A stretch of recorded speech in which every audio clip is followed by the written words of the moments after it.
सारी धरती हमारी होगी। The law of survival. ऊंचे पहाड़ों और धुंध से ढके घने जंगलों के बीच एक भेड़ियों का झुंड रहता था, जो बाकी झुंडों से अलग था, क्योंकि वे ताकत से नहीं बल्कि संतुलन से जीते थे और वे प्रकृति को जीतने की नहीं, उसके साथ जीने की कला जानते थे। वे विशाल महागरुड़ों को पालते थे, आकाश के उन शक्तिशाली प्राणियों को जिनकी परछाई भर से धरती कांप उठे, और वे उन्हें गुलाम नहीं, परिवार मानते थे।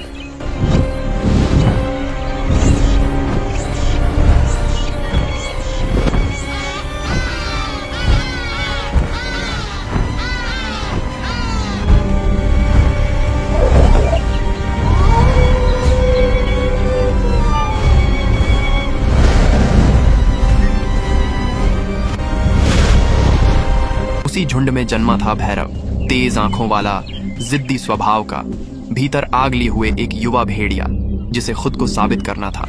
उनकी परंपरा आसान नहीं थी। जो भी महागरुड़ के घोंसले से अंडा लाकर सुरक्षित झुंड तक पहुंचा देता, वही सच्चा योद्धा कहलाता। और उस दिन भैरव ने ऊंची खतरनाक चट्टान पर चढ़कर अपनी किस्मत को चुनौती दी।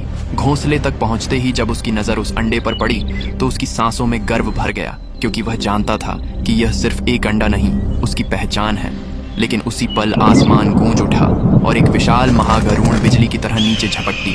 उसके पंजे मौत का ऐलान कर रहे थे, फिर भी भैरव पीछे नहीं हटा। वह बचा, वह लड़ा और वह अंडा लेकर लौट आया।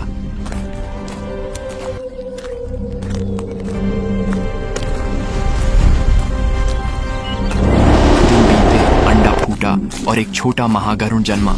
समय के साथ वह बढ़ता गया और भैरव उसके साथ आसमान में उड़ने लगा। खुद को अजेय समझने लगा, जैसे दुनिया उसकी मुट्ठी में हो। लेकिन हर शांति के पीछे एक सन्नाटा छिपा होता है, और हर सन्नाटे के पीछे एक तूफान। एक दिन जंगल असामान्य रूप से शांत था। हवा भी जैसे रुक गई थी, झिंगुर भी चुप थे, और सभी महागरुड़ एक ही दिशा में देख रहे थे, मानो उन्हें आने वाले खतरे की आहट पहले ही मिल चुकी हो। और फिर अचानक वह तूफान आ गया। अनजान ताकतवर सफेद भेड़ियों का झुंड।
यह कोई साधारण लड़ाई नहीं है।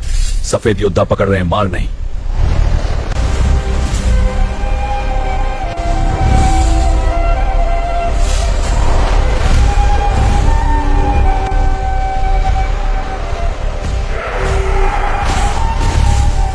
और धुएं के बीच सफेद झुंड का लीडर आगे बढ़ा, शांत, स्थिर, आत्मविश्वासी, जैसे यह जमीन पहले से उसकी हो। उसी पल भैरव की आंखों से भ्रम टूट गया और उसने समझ लिया कि आज सिर्फ उसका घर नहीं उजड़ा है, उसकी पूरी दुनिया छीन ली गई है। सुबह होने तक जंगल फिर शांत हो गया, लेकिन वह शांति अब भयावह थी, क्योंकि राख में बदला हुआ घर कभी पहले जैसा नहीं होता। भैरव अकेला खड़ा था, जले हुए घरों और टूटे घोंसलों के बीच, और जमीन पर उभरे पंजों, रस्सियों और घसीटे जाने के निशानों को पढ़ते हुए उसने सच स्वीकार किया, कोई युद्ध नहीं हुआ था, यह शिकार था, और उसका झुंड शिकार बन चुका था। उसने अपनी मुट्ठी इतनी कस ली कि मिट्टी उसकी उंगलियों में दब गई, और उसकी आंखों में आंसू नहीं, आग थी। वह आग जो सिर्फ बदले से बुझती है। और उसी क्षण उसने फैसला किया कि अब वह भागेगा नहीं, अब वह खोजेगा अपने परिवार को, अपने झुंड को। और जब वह दुश्मनों तक पहुंचेगा तो यह जंगल एक नई कहानी याद रखेगा, क्योंकि जब शिकार शिकारी बनता है तो दुनिया बदल जाती है।